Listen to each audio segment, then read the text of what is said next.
ଜୟ ଜଗନ୍ନାଥ ସାଙ୍ଗମାନେ ତ ଆଜି ଦୋକାନ ଆସି ଦେଖିଲି କି ବାପା ସବୁ ମାଛ ଦୋକାନ ସବୁ ଢାଳି ରଖିଦେଇଛନ୍ତି। ତାପରେ ମୁଁ ବସିଥିଲି ସବୁ ମାଛମାନଙ୍କୁ ବିକିବାରେ। ତ ପ୍ରଥମେ ବାପା କିଛି ହୋଟେଲ ମାନଙ୍କ ପାଇଁ ମାଛ ଓଜନ କରି ସାଇଡ୍ କରି ରଖିଦେଇଥିଲେ। ତାପରେ ଆମ ଦୋକାନ ଗୋଟେ ମାଉସୀ ଆସିଥିଲେ ମାଛ ନେବାକୁ। ତାଙ୍କୁ ଗୋଟେ ବଡ଼ ମାଛର ଅଧା ଦରକାର ଥିଲା। ତାପରେ ଗୋଟେ ବାପା ଗୋଟେ ବଡ଼ ମାଛକୁ ଓଜନ କରିକି ମୋତେ ଦେଇଦେଇଥିଲେ କାଟିବାକୁ। ତାପରେ ମୁଁ ବି ଲାଗିଲି ବଡ଼ ମାଛକୁ କାଟିବାରେ। ତ ଏ ବଡ଼ ମାଛକୁ ମୋତେ ଦୁଇ ଭାଗ କରିବାର ଥିଲା। ତ ଏ ମାଛକୁ ମୋତେ ଦୁଇ ଭାଗ କରିକି ମୁଁ ଗୋଟେ ଭାଗ ସେ ମାଉସୀଙ୍କୁ ଦେଇଦେଇଥିଲି। ଗୋଟେ ଭାଗ ମାଉସୀକୁ ଦେଇସାରିଲା ପରେ ଆଉ ଗୋଟେ ଭାଗକୁ ବାପା 5 ଭାଗ କରିକି ଆମ ଜାଲ ଲୋକଙ୍କୁ ଦେଇଦେଇଥିଲେ। ଜାଲ ଲୋକଙ୍କୁ ଦେଇସାରିଲା ପରେ ଆଉ ଗୋଟେ କଷ୍ଟମର ଆସିଥିଲେ ମାଛ ନେବାକୁ। ତାଙ୍କୁ ଗୋଟେ ଭାକୁର ମାଛ ଦରକାର ଥିଲା।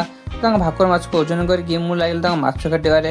ତ ଭଲସେ ସେ ମାଛକୁ କାଟିକି ମୁଁ ସେ କଷ୍ଟମରକୁ ଦେବା ଲାଗିଲି। ତ ବାପା ମାଛ ଦେଇଦେଇଥିଲି। ବାପା ତାଙ୍କୁ ସେ କଷ୍ଟମରକୁ ମାଛ ଦେଇଦେଇଥିଲେ। ତାପରେ ମୁଁ ଲାଗିଲି ସବୁ ହୋଟେଲ ମାନଙ୍କ ପାଇଁ ମାଛ କାଟିବାରେ।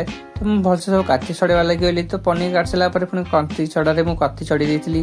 ତାପରେ ତାଙ୍କ ଠାରୁ ବେକରୁ ଟିକେ ଅନ୍ତ କାଢ଼ି ଦେଲା ପରେ ମୁଁ ଲାଗିଲି ଏ ମାଛକୁ ଗୋଟିକା ପିସ୍ କରିବାର। ତ ହୋଟେଲ ମାଛ ଥିବାରୁ ତାକୁ ଗୋଟିକା ପିସ୍ କରିବାର ଥିଲା।